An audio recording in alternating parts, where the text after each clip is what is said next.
ማነት እኔ ፈረሰኛው ጊዮርጊስ ነኝ፣ የፍልስጤም ታማኝ ቅጥረኛ። መቅደሶቻቸውን ብትንትኑን አውጥታችሁ በእሳት አቃጥሏቸው፣ ሁላችሁንም ይባርኳችኋል። አፖሎና አርጤምስ ለ70 ዓመታት የሚቆይ አሰቃቂ መከራ 70 ነገሥታትን ያንቀጠቀጠ አንድ ወጣት መኮንን መርዝ ጠጥቶ እንደ አበባ የሚፈካ በመጋዝ ተሰንጥቆ በአምላኩ እጅ የሚጠገን በደምና በቃል ኪዳን የታተመ ከልዳ እስከ ቤይሩት የናኘው የኃያሉ የቅዱስ ጊዮርጊስ ታሪክ። ስሙ ሲጠራ ፍርሃት ይርቃል፣ ስሙ ሲሰማ ተስፋ ይለመልማል። ጊዮርጊስ ማለት ኮከብ ብሩህ ማለት ነው። በጨለማ ለተዋጠው ዓለም እንደ ማለዳ ፀሐይ እየበራ በታሪክ ማህደር ውስጥ ደምቆ የተጻፈ የታላቅ ምስክርነት ስም።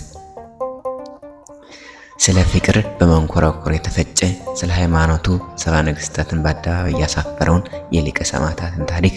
ይህ ታሪክ የሚጀምረው ከ1700 ዓመት በፊት በልዳ ምድር ነው። ዓለም በጣዖት አምልኮ በጨለመችበት፣ ነገሥታት በክፋት በነገሰበት ዘመን እግዚአብሔር ለቤተ ክርስቲያን ብርቱ አርማ አደረገው። ቅዱስ ጊዮርጊስ የመበለቲቱ ረዳት፣ የድሆች መጠጊያ፣ የሰማዕታት አለቃ። በ20 ዓመቱ የጦር መሪ ቢሆንም ምድራዊ ሹመቱ ከክርስቶስ ፍቅር ሊለየው አልቻለም። የ27 ዓመቱ ወጣት ቅዱስ ጊዮርጊስ በፊቱ የተደቀነውን የ7 ዓመት መከራ በትዕግስት ሊጋፈጠው የወጣው በጀግንነት ሳይሆን በጸጋ ነበር። በመንኮራኩር ሲፈጭ ጽናቱ ያልደከመው በአምላኩ ቃል ኪዳን ታጥሮ ነበርና። ከልዳ እስከ ቤይሩት፣ ከቤይሩት እስከ ፋርስ አደባባዮች የጥናቱን ምስጢር፣ የቃል ኪዳኑን ጥልቀትና የሰማዕትነቱን ክብር እንቃኛለን። ጉዟችን የሚጀምረው በ3ኛው መቶ ክፍለ ዘመን መጨረሻ ነው።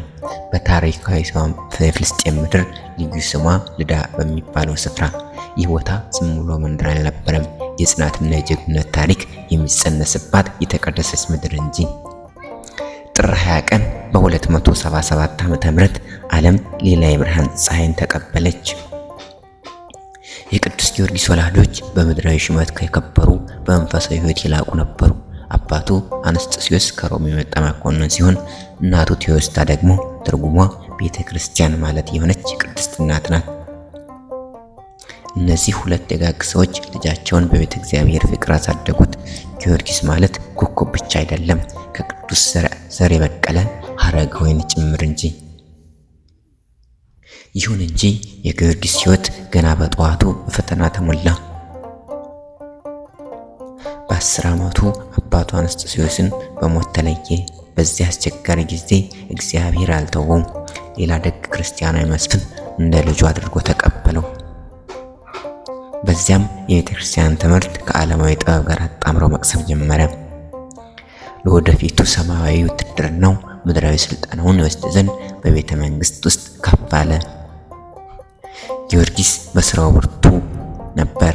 ፈረስ ግልቢያን፣ ቀስት መወርወርና የጦር ስልቶችን በሚገርም ፍጥነት ተማረ። በስጋዊ ጥንካሬው ያየው ሁሉ ይደነቅ ነበር። ነገር ግን ከጡንቻው በስተጀርባ እግዚአብሔርን ጸጋ አድሮበት ነበርና ግርማ ያስፈራ ነበር። ጠላቶቹን እኔ የክርስቶስ ወታደር ጊዮርጊስ መጣሁባችሁ ሲላቸው በፍርሃት ይንቀጠቀጡ ነበር።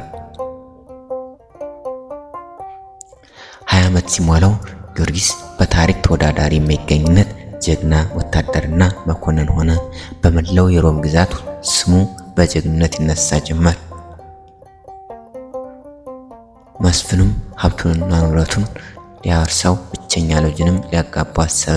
ነገር ግን ለዚህ ዓለም ጋብቻ አልታጨምና እርሱ ለሰማያዊ ሙሽራ ለክርስቶስ ተለይቶ ነበር። የምድራዊ ጀግና ጉዞ እዚህ ላይ ያበቃና የሰማዕት ጉዞ ይጀምራል። የቅዱስ ጊዮርጊስ የጀግንነት ጉዞ ወደ ቤይሩት ሀገር አቀና። ቤይሩት በባህር ዳርቻ ላይ የተቆረቆረች፣ ግንቦቿ እንደ ሊባኖስ ዝግባ የጸኑ ከተማ ነበረች። ነገር ግን በውስጡ የሚኖር ሕዝብ በታላቅ ጭንቅ ውስጥ ነበር። እግዚአብሔር የማያውቁት የቤይሩት ሰዎች ድራጎን የሚባል አስፈሪ ዘንዶ ያመልኩ ነበር። ይህ አውሬ የከተማዋን ሰላም ነስቶ ሕዝቡን ያስጨንቅ ነበር። ድራጎኑን ለማረጋጋት የከተማው ሰዎች ልጆቻቸውን በየተራ ይገብሩለት ነበር። የሞት ተራው ወደ ንጉሥ ቤት ደረሰ።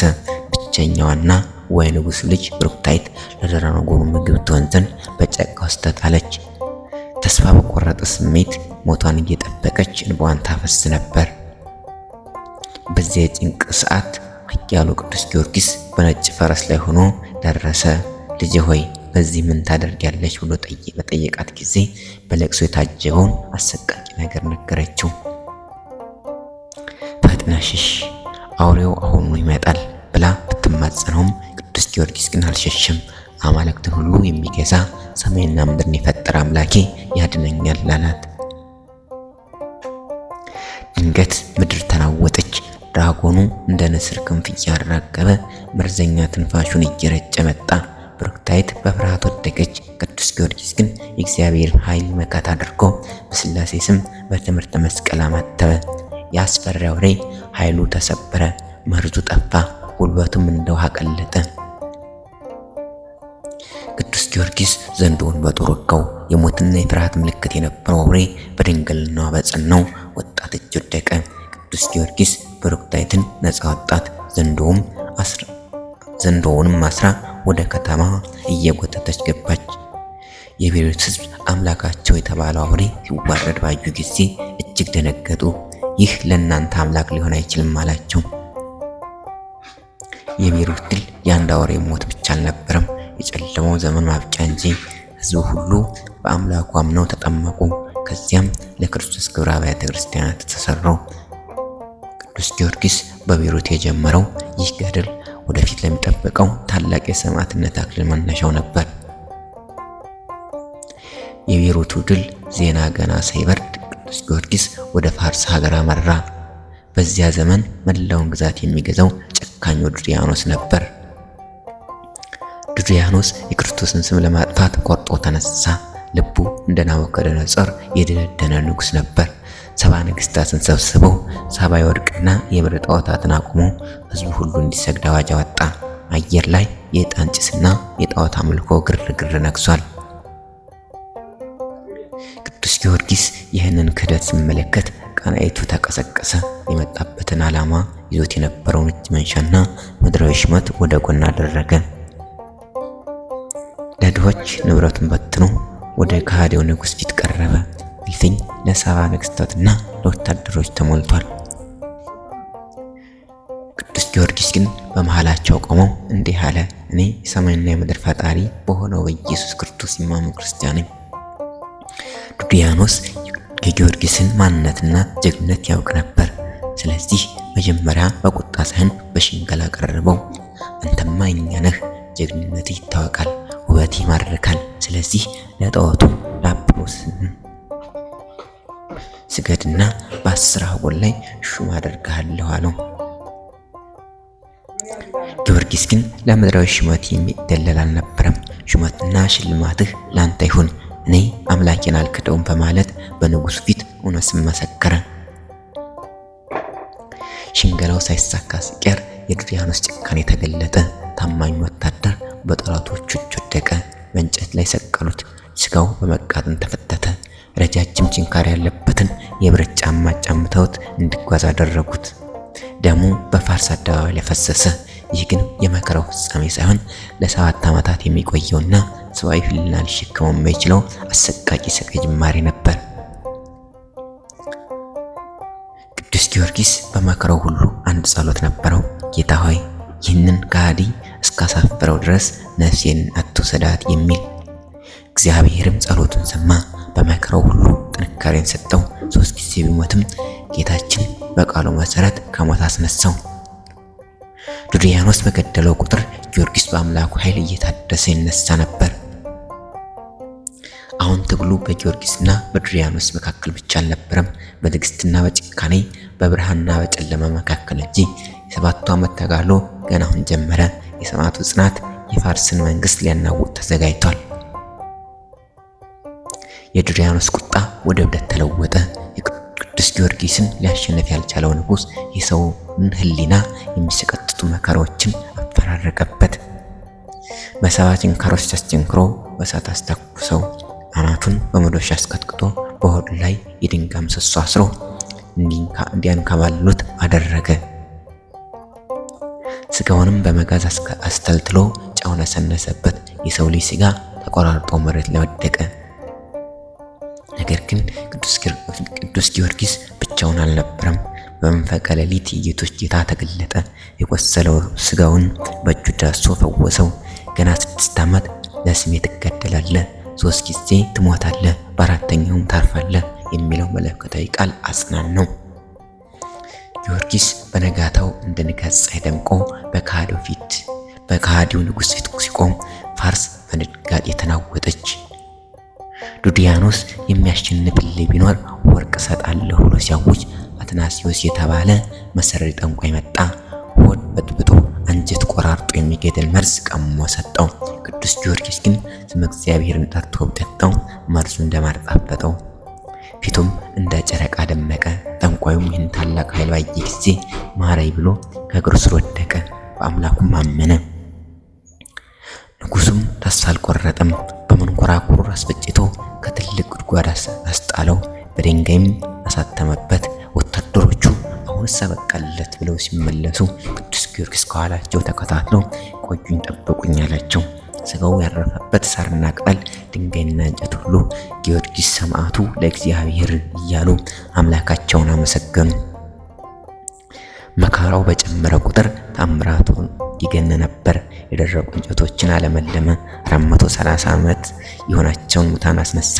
በአንድ ድሃ መበለት ቤት ታስሮ ሳለ የቤቱን ምሰሶ አለመለመ። ቤቷንም በእህል አጥለቀለቀው። የማይሰማውን ልጇን ፈወሰላት። ጊዮርጊስ ለዱድያኖስ መከራ ለዓለም ደግሞ የመፈወስ ምልክት ሆነ። 7 ዓመታት አለፉ። ዱድያኖስ መከራን አሟጠጠ። ጊዮርጊስ ግን ጽናቱን አላናወጠም። አላጣውም። አሁን የመጨረሻው የድል ሰዓት ቀርቧል። መከራው አልቆ አክሊሉ የሚቀዳጅበት ጊዜ ደርሷል። ከ7 ዓመታት መራራ ተጋድሎ በኋላ ዓለምን ያስገረመው የጽናት ጉዞ ወደ ፍጻሜ ተቃረበ። ንጉሥ ዱድያኖስ በቅዱስ ጊዮርጊስ ተአምራትና በሚያወላውል እምነቱ ተሸንፎ የመጨረሻውን የሞት ፍርድ አዘዘ። ሚያዝያ 23 ቀን ሰማይና ምድር ለታላቅ ምስክርነት የሚዘጋጁበት ዕለት። ቅዱስ ጊዮርጊስ ሰይፍ ፊት ሲቀርብ ፍርሃት አልነበረውም። ይልቁንም ሙሽራ ወደ ሰርጉ እንደሚሄድ ሁሉ በደስታ ይጓዝ ነበር። በዚች ሰዓት ድንገት ምድር ተናወጠች፣ ሰማያት ተከፈቱ። የጌቶች ጌታ የሰማዕታት አምላክ መድኃኒታችን ኢየሱስ ክርስቶስ በታላቅ ብርሃንና ግርማ ተገለጠ። መላእክት፣ ነቢያትና ሐዋርያት የታማኙ ወታደር ድል ለማየት በዙሪያው ከበቡ። ጌታችንም እንዲህ አለው፣ ወዳጄ ጊዮርጊስ ሆይ ሰላም ላንተ ይሁን። 7 ዓመት ሙሉ ስለ ስሜ መከራን ታገስ። አሁን ግን የማያልፈው የክብር አክሊል ተዘጋጅቶልሃል። ጌታችንም ታላቅ ቃል ኪዳን ሰጠው። ገድልን የጻፈ ያጻፈ መታሰቢያን ያደረገ በስሜ ቤተ ክርስቲያን ያነጸና በመከራ ሆኖ በስሜ የተማጸነው ሁሉ እምርልሃለሁ።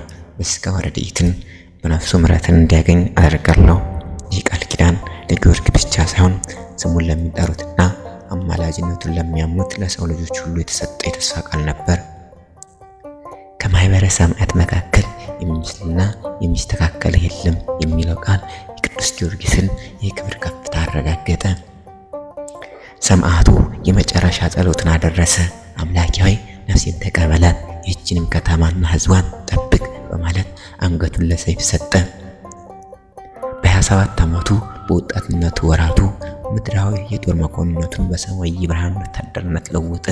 ደሙ መሬት ላይ ሲፈስ እያንዳንዱ ጠብታ ስለ ክርስቶስ አምላክነት የመሰከረ አፍ ሆነ። ሞትን በሞት ድል አድርጎ የዘላለም ሕይወትን ወረሰ። ሚያዝያ 23 ቀን ቤተ ክርስቲያን ይህንን ታላቁን ሰማዕት ድል በዓል መታሰቢያ ታከብራለች። ቅዱስ ጊዮርጊስ አልሞተም፣ ይልቁንም በልጆቹ ልብ ውስጥ በጸሎታቸውና በቃል ኪዳኑ ሕያው ሆኖ ይኖራል። የሰማዕታት ኮከብ፣ የድል አድራጊዎች አርማ ቅዱስ ጊዮርጊስ ለዘላለም የተመሰገነ ይሁን።